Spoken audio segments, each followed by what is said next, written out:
Tonight, Tel Aviv wasn't hit by a single missile. It was hit by dozens of explosions at once. Iranian cluster munitions scattered across the city. More than 12 locations struck simultaneously.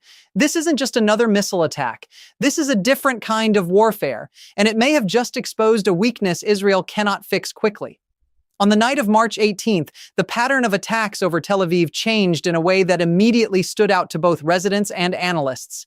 Air raid sirens began sounding across central Israel as incoming missiles were detected.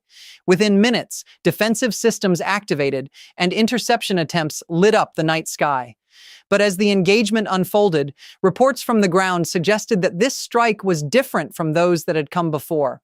Instead of isolated impacts, explosions were reported across multiple locations almost simultaneously.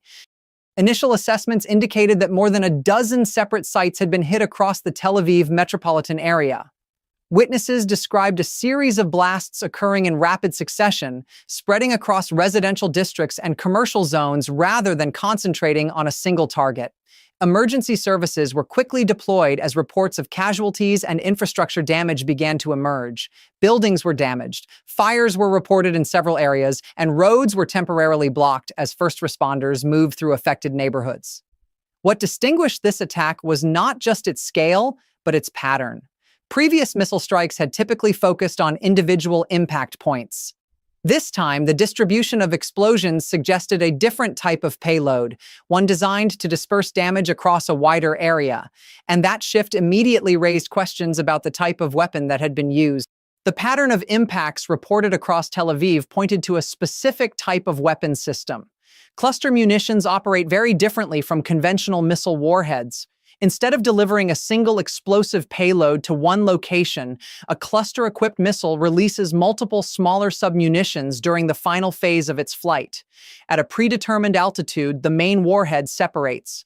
Dozens of bomblets are then dispersed across a wide area, spreading out as they descend toward the ground. Each submunition carries its own explosive charge, effectively turning a single missile into multiple simultaneous impact points. This creates a fundamentally different effect on the battlefield. Traditional warheads concentrate their destructive force in one location. Cluster munitions, by contrast, are designed to cover large areas, sometimes spanning several kilometers, making them particularly effective against dispersed targets. For defensive systems, this presents a major challenge. Air defense networks are typically optimized to intercept incoming missiles before they release their payload. Once the submunitions are deployed, the number of falling objects increases dramatically, and many become too small or too numerous to track individually within the available response time. That means interception becomes significantly less effective after separation. In densely populated urban environments, the risks are amplified. Because the bomblets spread across wide areas, they increase the likelihood of damage to multiple locations, including civilian infrastructure, within a very short time frame. Israel's air defense network is built as a layered system designed to intercept a wide range of threats at different altitudes. At the lower end, Iron Dome is optimized to intercept rockets and short-range projectiles. For medium-range threats, David's Sling provides coverage, while the Arrow system is designed to engage long-range ballistic missiles outside the atmosphere. Together, these systems form one of the most advanced defensive networks in the world, but they are primarily designed to intercept singular incoming threats, missiles following a defined trajectory toward a predicted impact point. Cluster munitions introduce a different problem. If the main missile is not intercepted before payload separation, dozens of smaller submunitions are released during descent. At that stage, the defensive challenge multiplies instantly. Tracking and intercepting each individual bomblet becomes extremely difficult, especially within the limited time window available. Recent conditions may have added further strain. After days of continuous alerts and repeated engagements, defensive systems and crews were already operating under sustained pressure. Interceptors must be allocated carefully, and radar systems must process large volumes of incoming data in real time. Early warning limitations can also reduce reaction time.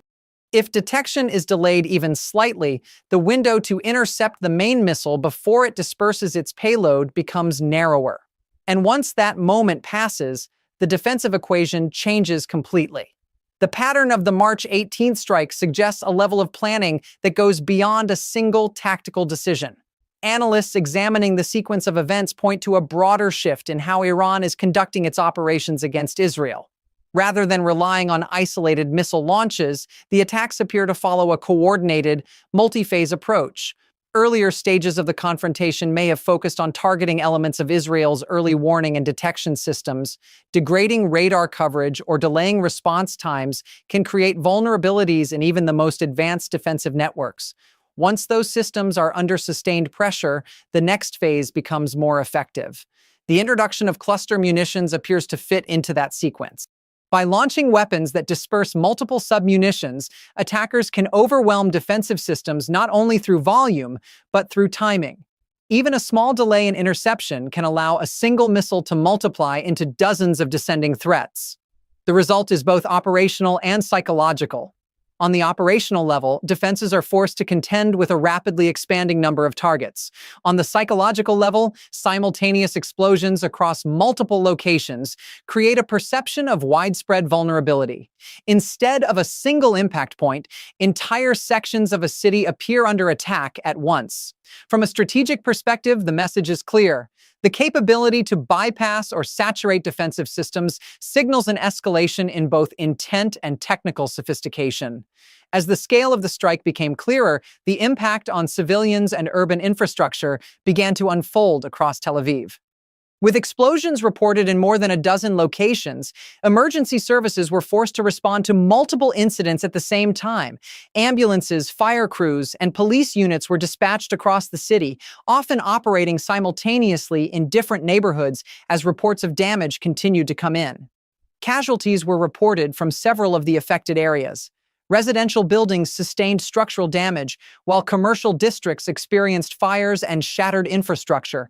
In some locations, roads were blocked by debris, complicating access for first responders attempting to reach injured civilians. The nature of the strike created additional challenges.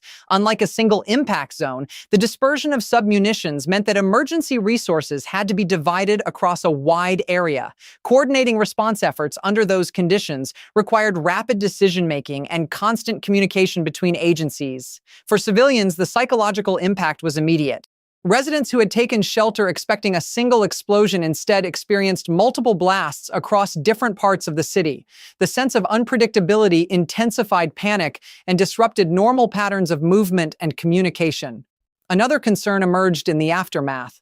Unexploded submunitions can remain on the ground after an attack, posing ongoing risks long after the initial strike. These remnants can detonate unexpectedly, creating hazards for civilians, emergency workers, and recovery teams operating in affected areas. The strike on Tel Aviv may represent a turning point in how this conflict is being fought. Until now, many of the exchanges between Iran and Israel have focused on targeted strikes, specific facilities, military installations, or isolated infrastructure. The use of cluster munitions suggests a shift toward area-wide effects, where the objective is not just precision, but saturation. That shift carries important implications. Israel's defensive systems, including Iron Dome, are highly effective against defined incoming threats. But as attack patterns evolve toward multiple simultaneous impacts and dispersed submunitions, the pressure on those systems increases significantly. Each engagement now demands more interceptors, faster response times, and greater coordination across defensive layers.